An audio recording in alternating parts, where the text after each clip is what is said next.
ke-215, Aku manusia biasa. Di tengah acara Yusuf hanya merenung. Dia tahu apa yang dilakukan salah tetapi tetap saja belum bisa merelakan Ayunda semudah itu. Cintanya yang sudah mengakar kuat sejak kecil sangat sulit untuk dihapuskan. Nak, kamu sedari tadi melamun terus. Sadarlah jika sekuat apapun kamu mencoba jika dia bukan jodohku maka tetap akan lari. Bujuk Nurkolis, adik dari abahnya Yusuf. Paman, tapi aku tahu dia adalah jodohku. Dalam penglihatan aku dia akan menjadi istriku. Jawab Yusuf lemas. Nurkolis terdiam, sebab tahu jika keponakannya sejak kecil diberi kelebihan yang jarang dimiliki orang lain. Yusuf ketika menatap mata seseorang secara langsung dalam jarak dekat bisa membaca isi pikiran, dia juga bisa melihat gambaran masa depan walau itu tidak jelas dan masih samar-samar. Tetapi sejak pertama kali melihat Ayunda, Yusuf sudah merasa jika gadis kecil itu akan menjadi istrinya. Tetapi kenapa malah menikah dengan Helmi? Nak, kamu masih ingat Neng Widat? Dia juga kuliah ke Mesir loh, mengikuti pertukaran pelajar. Tanya Nurkolis. Iya, ingat. Jawab Yusuf. Tentu saja Yusuf sangat ingat, putri salah satu teman abahnya yang terkenal memiliki suara merdu saat membaca Al-Quran dan juga sering mendapat penghargaan saat lomba dakwah. Pertama kali bertemu, dia bisa membaca pikiran kalau Neng Widat kagum padanya. Hanya saja Yusuf sejak kecil sudah memendam perasaan terhadap Ayunda sehingga hatinya tidak tergoyahkan. Lagian Yusuf juga bukan tipe lelaki bucin, tetapi setelah bertemu dengan Ayunda perubahan emosionalnya tidak dapat terkendali. Nak Yusuf, di usiamu ini lebih baik fokus menimba ilmu apalagi kamu akan menjadi penerus abah kamu.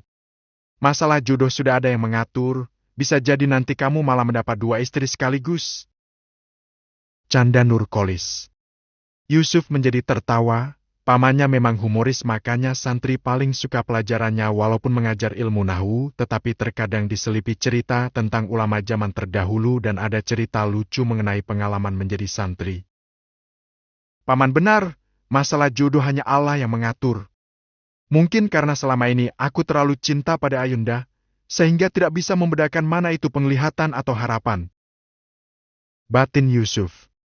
Setelah acara selesai, Yusuf meminta izin lagi pada Yongki untuk bertemu dengan Ayunda. Di hadapan Helmi dan Nala, Yusuf meminta maaf setulus hati. Ayunda, aku minta maaf karena terkesan memaksa. Tetapi terima kasih, setidaknya mencintaimu memberikan aku semangat untuk menjalani aktivitas. Aku tidak berjanji untuk bisa melupakanmu, jadi jangan meminta aku untuk melakukan sesuatu yang aku sendiri tidak bisa mengendalikannya. Tetapi Ayunda, aku akan mencoba untuk ikhlas, maaf jika nanti saat kamu menikah aku tidak datang. Tetapi aku akan selalu mendoakan kamu hidup bahagia dan selalu diberi kesehatan. Sekali lagi terima kasih telah hadir dalam hidupku. Ucap Yusuf. Aku yang meminta maaf, Kak Yusuf. Semoga kakak juga hidup bahagia dan mendapat jodoh lebih baik dariku. Jawab Ayunda. Assalamualaikum. Waalaikumsalam. Setelah acara selesai, di hadapan keluarga besar Helmi langsung meminta restu untuk segera menikahi Ayunda. Apa tidak buru-buru? Menikah itu butuh persiapan dan akan menjadi kenangan masih seumur hidup. Jadi jangan asal-asalan hanya ingin segera menikah. Bujuk Yongki yang menyesali pernikahan dia dengan Indria yang asal-asalan.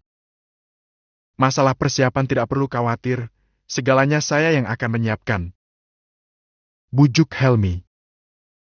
Bukan masalah itu, tapi mental Ayunda bagaimana? Dia sudah siap belum? Kan awalnya dalam musyawarah masih nunggu beberapa bulan saat kalian mau ke Swiss. Bujuk Yongki. Helmi menatap ke Ayunda, memberikan tatapan memohon seperti kucing kecil yang kelaparan sebab beberapa hari tidak diberi makan. Bunda bagaimana? Tanya Ayunda melirik ke ibundanya. Kan kamu yang mau menikah, tanya pada diri sendiri kalau dimajukan apakah sudah siap? Bujuk Indria lembut. Tapi aku masih ingin bersama ayah dan bunda dulu, nanti kalau sudah kuliah aku akan sibuk dan jarang pulang. Sela Ayunda. Ayunda, aku sama sekali tidak ada niat buruk apapun. Setelah menikah kamu ingin tinggal di rumah orang tuamu dulu tidak apa-apa, aku tidak akan memaksa kamu. Jadi jangan takut. Bujuk Helmi. Walau sudah berusaha tenang, tetapi entah kenapa perasaannya tidak enak akan ucapan Yusuf tadi yang mengatakan jika pada akhirnya Ayunda akan kembali pada Yusuf. Setidaknya juga sudah ada ikatan pernikahan Yusuf bisa sedikit lega. Bagaimana Ayunda? Menurut ayah saja sama toh, kamu juga akan menikah dengan Helmi. Dia juga sudah rida kalau setelah menikah kamu masih ingin tinggal di rumah orang tua. Tanya Yongki memastikan. Iya, sayang. Kalau kamu memang sudah siap menikah dengan Helmi berarti kapanpun itu tidak masalah. Tidak apa-apa menikah muda, ya bunda yakin suamimu nanti tidak akan mengekang kamu. Balas Indria. Ayunda melirik ke arah calon suaminya, hal yang paling dia benci adalah terlalu dikekang. Ayunda bukan tipe perempuan yang bisa duduk manis dan hanya diam saja. Ayunda, aku tidak akan mengekang kamu. Tapi tentu saja dalam setiap langkahku selalu ada aku yang menemani, karena aku punya kewajiban untuk menjagamu dan memastikan kamu hidup bahagia serta aman. Bujuk Helmi. Yongki nyengir ketika mengucapkan rayuan gombal begitu mudah sama seperti dirinya dulu. Tetapi dia percaya lelaki yang sudah menemukan cinta sejati tidak akan melirik ke yang lain. Karena Yongki sudah mengalami sendiri. Setelah berpikir cukup lama, akhirnya Ayunda mengangguk tanda setuju. Setidaknya itulah kata hatinya saat itu, ada keyakinan yang memberi dia keberanian untuk membuat pilihan. Alhamdulillah, terima kasih Ayunda. Terima kasih. Ucap Helmi sangat senang. Helmi, besok mau ikut ke rumah Nesen tidak? Tawar Arjun. Ya, tapi nanti akan saya menyusul saja soalnya pagi ada rapat dan Caca juga mau ikutan. Kalau gitu saya permisi dulu karena sudah hampir larut malam. Assalamualaikum. Jawab Helmi. Waalaikumsalam. Jawab keluarga Yongki. Helmi berpamitan juga pada keluarga Nala dulu sebelum pulang.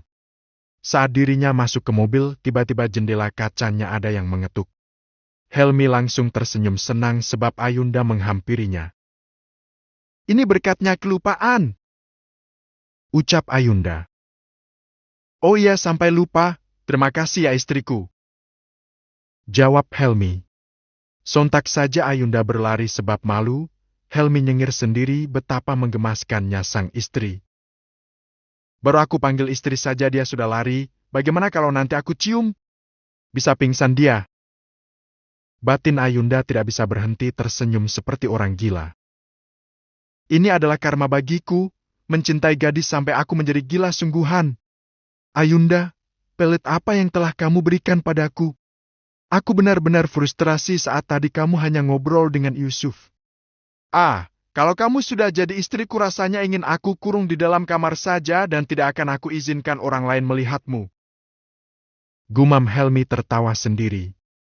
Biasanya jika nyetir sendiri Helmi akan ngebut, tapi malam ini dia mengurangi kecepatan dan berjalan lambat. Aku harus hati-hati, kalau kata Yusuf itu benar bagaimana? Ayunda kembali padanya sebab aku mati. Ya Allah, tolong beri hamba umur panjang, jangan sampai hamba mati muda.